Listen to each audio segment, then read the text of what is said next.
Welcome to top 9. Bandaru దత్తాత్రేయకు ఉపరాష్ట్రపతి పదవి ఇవ్వాలన్న సీఎం రేవంత్, రైతులను ఇబ్బంది పెడితే కఠిన చర్యలు తప్పవన్న పొంగులేటి, స్థానిక సంస్థల ఎన్నికల్లో ప్రీ ఫైనల్ పరీక్ష అంటున్న కేటీఆర్. ఇలాంటి తెలంగాణ టాప్ 9 న్యూస్ బులెటిన్లో ఫస్ట్ చూద్దాం. ఫోన్ ట్యాపింగ్ పై విచారణ జరుగుతోందన్నారు CM Revanth Reddy. Phone tapping చట్ట వ్యతిరేకం కాదని, పర్మిషన్ తీసుకుని చేయాలని అన్నారు. తన ఫోన్ ట్యాప్ కాలేదని అనుకుంటున్నానని, ఫోన్ ట్యాప్ అయ్యుంటే తనను కూడా విచారణకు పిలిచేవారని అన్నారు సీఎం. బండారు దత్తాత్రేయకు ఉపరాష్ట్రపతి పదవి ఇవ్వాలన్నారు సీఎం రేవంత్ రెడ్డి. దత్తాత్రేయకి ఉపరాష్ట్రపతి పదవి ఇస్తేనే బీసీలకు న్యాయం జరుగుతుందన్నారు. దత్తాత్రేయను ఉపరాష్ట్రపతి అభ్యర్థిగా ప్రకటిస్తే తాను ఇండియా కూటమితో మాట్లాడతానని సీఎం క్లారిటీ ఇచ్చారు. సీఎం రేవంత్ రెడ్డి నాయకత్వంలో రాష్ట్రానికి కొత్తగా 3 లక్షల కోట్లకి పైగా పెట్టుబడులను తీసుకొచ్చామన్నారు మంత్రి శ్రీధర్ బాబు. తెలంగాణ పురోగతిలో భాగస్వామ్యం అవుతున్న పారిశ్రామికవేత్తలకు అన్ని రకాలుగా అండగా ఉంటామన్నారు. భూభారతి చట్టం, ఇందిరమ్మ ఇళ్ల నిర్మాణాలకి అత్యంత ప్రాధాన్యతనిచ్చి పకడ్బందీగా అమలు చేయాల్సిన బాధ్యత జిల్లా కలెక్టర్లదే అంటున్నారు మంత్రి పొంగులేటి. రైతుల్ని ఇబ్బంది పెడితే కఠిన చర్యలు తప్పవన్నారు. వరంగల్ తూర్పు నియోజకవర్గం పరిధిలో పలు అభివృద్ధి కార్యక్రమాల్లో పాల్గొన్నారు మంత్రి కొండా సురేఖ. ఇంటి నిర్మాణ సమయంలో ఇసుక సరఫరా చేస్తోందన్నారు. ఇందిరమ్మ ఇళ్ల లబ్ధిదారుల దగ్గర ఎవరైనా అక్రమ వసూళ్లకు పాల్పడితే వారిపై కఠిన చర్యలుంటాయని వార్నింగ్ ఇచ్చారు. బీఆర్ఎస్ కార్యకర్తలపై వేధింపులు పెరిగిపోయాయన్నారు కేటీఆర్. స్థానిక సంస్థల ఎన్నికల్లో గెలిస్తే ఈ వేధింపులన్నీ ఆగిపోతాయంటున్నారు. స్థానిక సంస్థల ఎన్నికలు ప్రీ ఫైనల్ ఎగ్జామ్ లాంటివన్నారు కేటీఆర్. తెలంగాణ సీఎం రేవంత్ కి బీఆర్ఎస్ ఎమ్మెల్సీ దాసోజు శ్రవణ్ లేఖ రాశారు. కులగణన పేరుతో 120 కోట్లు ఖర్చు చేసి నివేదికల్ని పబ్లిక్ డొమైన్లో ఎందుకు పెట్టడం లేదని ప్రశ్నించారు. వెంటనే ప్రత్యేక అసెంబ్లీ సమావేశం ఏర్పాటు చేసి బీసీ నివేదికలపై చర్చించాలంటూ డిమాండ్ చేశారు. బండి సంజయ్, ఎంపీ ఈటెల వివాదంపై స్పందించారు ఎంపీ అరవింద్. అధిష్టానం పెద్దలు కూడా జోక్యం చేసుకోవాలన్నారు. కాంగ్రెస్లో రాజగోపాల్ రెడ్డి, కొండా మురళి, సురేఖ, బీఆర్ఎస్లో కవిత, కేటీఆర్ లాగే పార్టీ అన్నాక కొన్ని సమస్యలుంటాయన్నారు. పాలమూరు రంగారెడ్డి ప్రాజెక్టు త్వరగా పూర్తి చేయాలన్నారు మాజీ మంత్రి శ్రీనివాస్ గౌడ్. మొదట ఆర్డినెన్స్ ద్వారా రిజర్వేషన్లు ఇస్తామని, ఇప్పుడు పార్లమెంట్లో ఆమోదం కావాలని అంటున్నారని అన్నారు. 42% రిజర్వేషన్లు కల్పించిన తర్వాతే స్థానిక ఎన్నికలు నిర్వహించాలని డిమాండ్ చేశారు. మనిషి తలుచుకుంటే ఏదైనా సాధ్యమేనన్న సీఎం చంద్రబాబు. నిబంధనల ప్రకారం మిథున్ రెడ్డికి జైల్లో సౌకర్యాలు కల్పించాలన్న పెద్దిరెడ్డి. తెలంగాణ ప్రభుత్వం జల వివాదాలు సృష్టిస్తోందన్న బీజేపీ నేత విష్ణువర్ధన్ రెడ్డి. ఇలాంటి ఏపీ టాప్ 9 ఇప్పుడు. సీఎం చంద్రబాబు అధ్యక్షతన జరిగిన ఎస్ఐపిబి సమావేశంలో ఏపీలో పరిశ్రమలు, పట్టుబడులు ప్రోత్సాహంపై చర్చించారు. 20,000 కోట్ల పెట్టుబడులను ఆమోదించారు. 4 కంపెనీల ద్వారా 50,000 ఉద్యోగాలు కల్పించబోతున్నారు. ఏపీలో పెట్టుబడులకు తనదీ గ్యారంటీ అంటున్నారు సీఎం చంద్రబాబు. పారిశ్రామికవేత్తలకు ఏపీలో ఎన్నో అవకాశాలున్నాయని వివరించారు. విజయవాడలో ఇన్వెస్టోపియా గ్లోబల్ ఏపీ సదస్సుకి హాజరయ్యారు సీఎం. మనిషి తలుచుకుంటే ఏదైనా సాధించొచ్చు అన్నారు. ఏపీలో మహిళలకి ఉచిత బస్సు పథకం కోసం కొత్తగా 1,400 బస్సులు సిద్ధం చేశామన్నారు రవాణా శాఖ మంత్రి రాంప్రసాద్ రెడ్డి. 2,000 కొత్త ఎలక్ట్రిక్ బస్సులు కొనుగోలు చేస్తున్నామన్నారు. ఉచిత బస్సు పథకం వల్ల ఇబ్బంది పడే ఆటో డ్రైవర్ల గురించి త్వరలోనే నిర్ణయం తీసుకుంటామన్నారు. రాజమండ్రి జైల్లో మిథున్ రెడ్డితో ములాఖత్ అయ్యారు ఆయన తండ్రి పెద్దిరెడ్డి రామచంద్రారెడ్డి. రూల్స్ ప్రకారం మిథున్ రెడ్డికి జైల్లో సౌకర్యాలు కల్పించాలన్నారు. కోర్టు ఆదేశించిన వసతులు కల్పించడం లేదని, ఇదే పరిస్థితి కొనసాగితే మళ్లీ కోర్టుని ఆశ్రయిస్తామని అన్నారు పెద్దిరెడ్డి. తెలంగాణ ప్రభుత్వం జల వివాదాలు రేపుతోందన్నారు ఏపీ బీజేపీ నేత విష్ణువర్ధన్ రెడ్డి. బనకచర్ల ప్రాజెక్టు విషయంలో తెలంగాణ సీఎం రేవంత్ వ్యాఖ్యలన్నీ అబద్ధమన్నారు. బనకచర్లకు అడ్డుపడితే తెలంగాణలో ప్రాజెక్టులపై ఒక్క అడుగు కూడా ముందుకు పడదన్నారు. హామీల అమల్లో టీడీపీకి చిత్తశుద్ధి లేదంటున్నారు ఎమ్మెల్సీ వరదు కళ్యాణి. అచ్చెన్నాయుడు వ్యాఖ్యలు మోసానికి పరాకాష్ట అన్నారు. పథకాల అమలుకి ఆంధ్రాని అమ్మాలనే దారుణమన్నారు. బాబు ష్యూరిటీ, వెన్నుపోటు గ్యారంటీ అని అర్థమైందన్నారు. తప్పుడు కేసులతో వైసీపీ నాయకుల్ని ఇబ్బంది పెడుతున్నారన్నారు మాజీ ఎంపీ గోరంట్ల మాధవ్. జగన్ ఇబ్బంది పెట్టడానికే లేని మద్యం స్కామ్ ని తెర మీదకి తెచ్చారన్నారు. ఎప్పటికైనా వేధింపులు ఆపేసి రాష్ట్ర అభివృద్ధి, సంక్షేమంపై దృష్టి పెట్టాలన్నారు. ఏపీ మహిళా కమిషన్ చైర్పర్సన్ రాయపాటి శైలజ కీలక వ్యాఖ్యలు చేశారు. మహిళలపై టీవీ సీరియల్స్ ప్రభావం పడుతోందన్నారు. టీవీ సీరియల్స్ పై ప్రభుత్వ పర్యవేక్షణ ఉండాలన్నారు. టీవీ సీరియల్స్ తీసేవారికి అవగాహన కల్పించాలన్నారు. నెల్లూరు డీఆర్సీ సమావేశంలో రాజకీయ రగడ. కరేడు భూసేకరణపై వివరణ ఇవ్వాలని వైసీపీ ఎమ్మెల్సీ తుమాటి డిమాండ్ చేశారు. దీనిపై వివరణ ఇచ్చిన కలెక్టర్తో ఎమ్మెల్సీ తుమాటి వాగ్వాదానికి దిగారు. ఎమ్మెల్సీ తుమాటి తీరు మార్చుకోవాలని ఎమ్మెల్యే సోమిరెడ్డి చంద్రమోహన్ రెడ్డి కౌంటర్ ఇచ్చారు. ఒంగోలులో భారీ జాతీయ జెండాతో ర్యాలీ. ఉప్పాడలో విరుచుకుపడుతున్న రాకాసి అలలు. 2 కేజీల పులసకి 26,000. ఇలాంటి టాప్ 9 పల్లె వార్తలు ఇప్పుడు చూద్దాం. గిన్నిస్ రికార్డులో భాగంగా ఒంగోలులో 3,600 అడుగుల భారీ జాతీయ జెండాతో విద్యార్థులు ర్యాలీ తీశారు. ఈ జెండా పట్టుకుని విద్యార్థులు పట్టణంలో తిరిగారు. కార్యక్రమంలో ఒంగోలు ఎమ్మెల్యే దామచర్ల జనార్దన్ పాల్గొన్నారు. హనుమకొండ జిల్లా ధర్మసాగర్ రిజర్వాయర్ సౌత్ కెనాల్ నుంచి పంటలకు నీటిని విడుదల చేశారు అధికారులు. కాలువ దగ్గర స్టేషన్ ఘన్పూర్, వర్ధన్నపేట, పాలకృతి ఎమ్మెల్యేలు పూజలు చేశారు. కాకినాడ జిల్లా ఉప్పాడ తీరంలో సముద్రం ఉప్పొంగుతోంది. రాకాసి అలలు తీర ప్రాంత గ్రామాలపై విరుచుకుపడుతున్నాయి. సముద్రపు నీరు ఇళ్లు, వీధుల్లోకి చొచ్చుకొస్తోంది.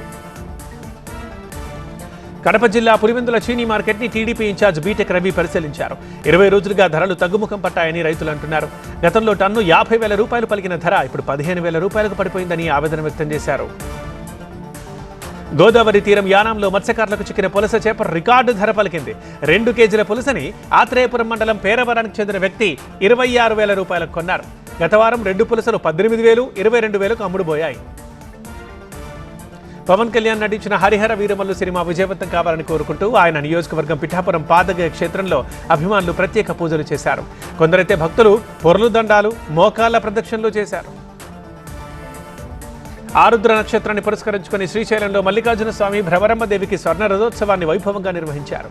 స్వామివారికి మహాన్యాసపూర్వక ఏకాదశ రుద్రాభిషేకం, అన్నాభిషేకం నిర్వహించారు. యాదగిరిగుట్ట లక్ష్మీ నరసింహస్వామి 41 రోజుల హుండీ ఆదాయాన్ని లెక్కించారు. హుండీలో 2,45,48,023 రూపాయల నగదు, 38 గ్రాముల బంగారం, 2.5 కేజీల వెండి హుండీ దొరికింది. ప్రకాశం జిల్లా త్రిపురాంతకం చరిత్రాత్మక త్రిపురాంతకేశ్వర స్వామి ఆలయంలో ఘటాభిషేకం, అమ్మవారికి పసుపు కుంకుమ సారే కార్యక్రమం ఘనంగా నిర్వహించారు. 101 కలశాలతో ఘటాభిషేకం నిర్వహించారు. బ్రిటన్ టూర్కి వెళ్లిన ప్రధాని మోదీ స్వేచ్ఛా వాణిజ్య ఒప్పందంపై రేపు 2 దేశాల సంతకం. జగదీప్ ధన్కర్ రాజీనామాలో ఏదో తేడా కనిపిస్తోందన్న ఖర్గే. ఇలాంటి నేషనల్ టాప్ 9 ఇప్పుడు. భారత్ బ్రిటన్ల మధ్య 2 నెలల క్రితం కుదిరిన స్వేచ్ఛా వాణిజ్య ఒప్పందంపై ప్రధాని మోదీ పర్యటనలో 2 దేశాలు సంతకాలు చేయనున్నాయి. ఈ ఒప్పందంతో 2 దేశాల మధ్య ఎగుమతులు, దిగుమతుల మధ్య సుంకాలు తగ్గబోతున్నాయి.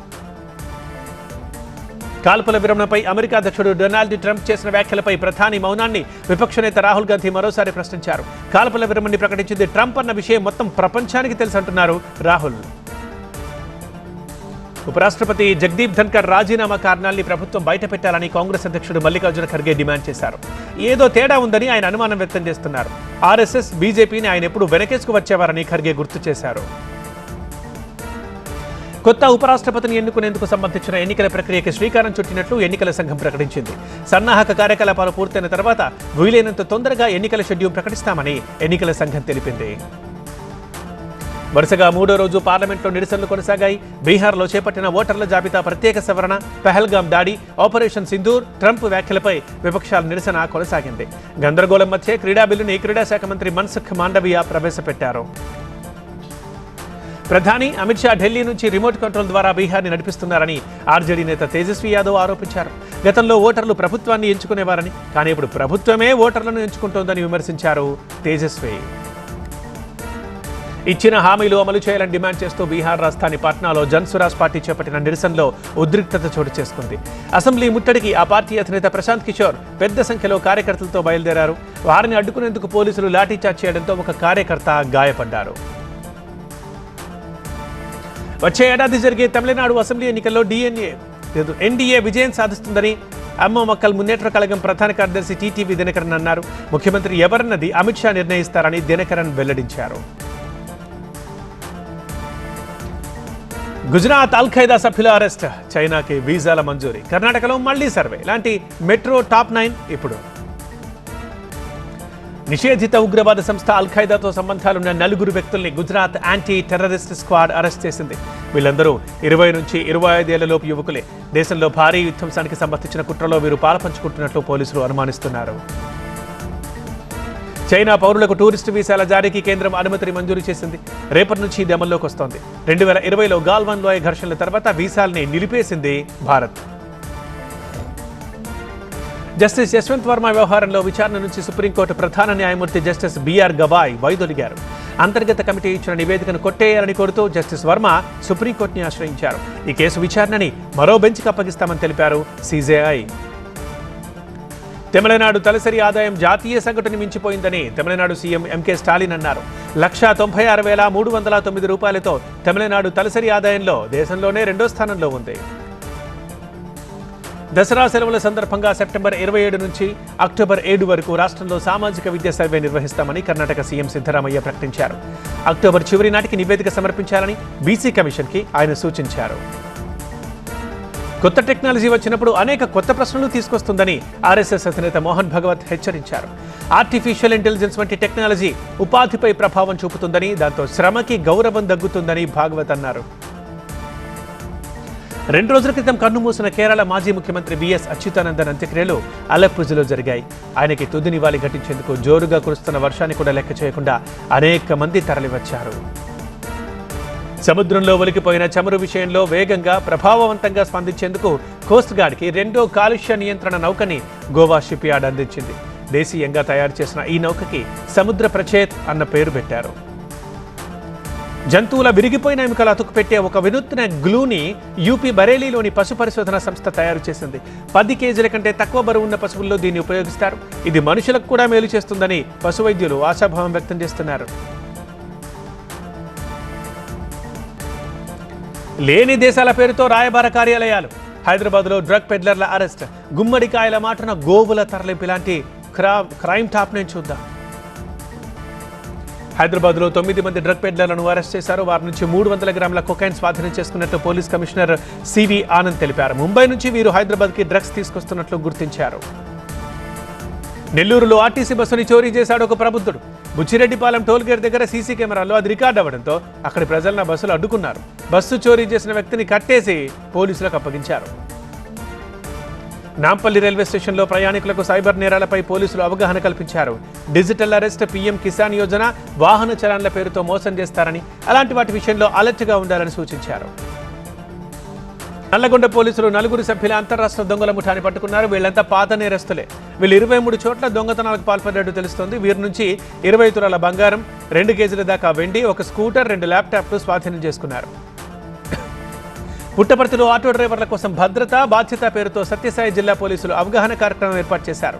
డ్రైవింగ్ లైసెన్స్ తప్పనిసరిగా ఉండాలని ఎస్పీ సూచించారు.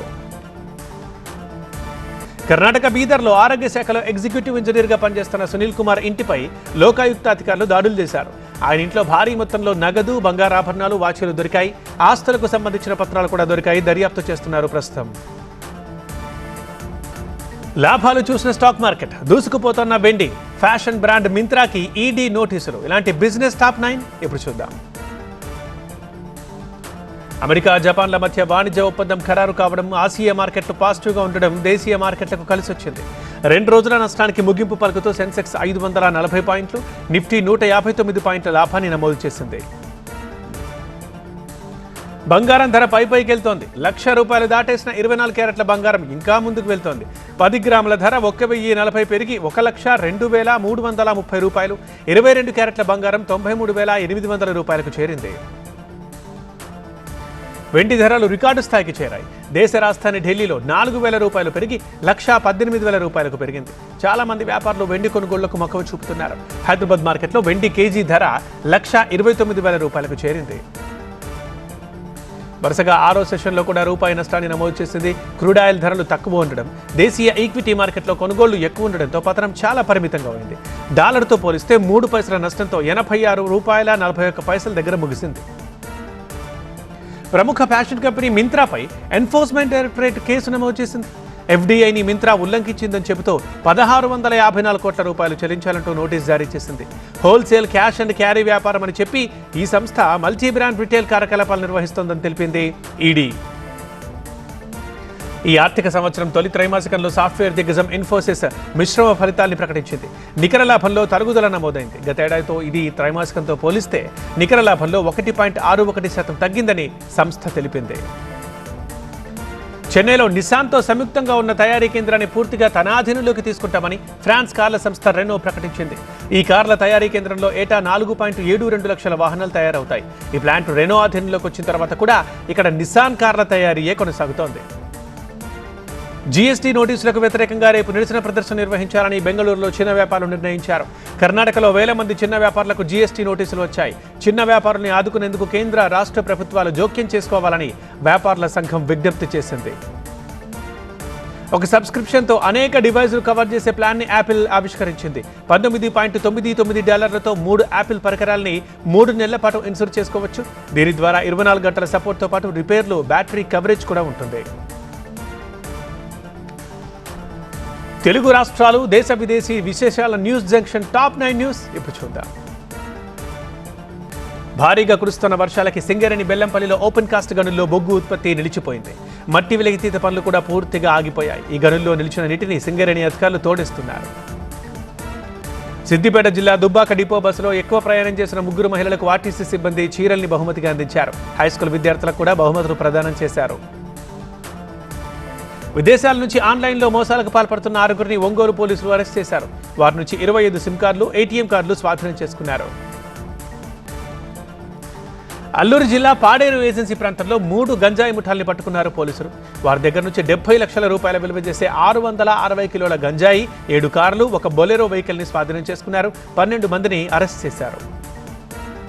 కశ్మీర్ రజౌరీలో వరదలో చిక్కుకుపోయిన ఒక పిల్లాన్ని హెలికాప్టర్ సాయంతో కాపాడింది రెస్క్యూ టీం. ఉధృతంగా ప్రవహిస్తున్న వాగులోకి ప్రాణాలకు తెగించి సైనికులు వెళ్లి ఆ పిల్లవాన్ని కాపాడారు. ఈ ఏడాది సెప్టెంబర్ 25 నుంచి 28 దాకా అంతర్జాతీయ మెగా ఫుడ్ ఈవెంట్ని భారత ఫుడ్ ప్రాసెసింగ్ ఇండస్ట్రీస్ మంత్రిత్వ శాఖ నిర్వహించనుంది. ఈ విషయాన్ని కేంద్ర మంత్రి చిరాగ్ పాస్వాన్ ప్రకటించారు. దీనికి సంబంధించిన వెబ్సైట్, యాప్ని ఆయన ఆవిష్కరించారు.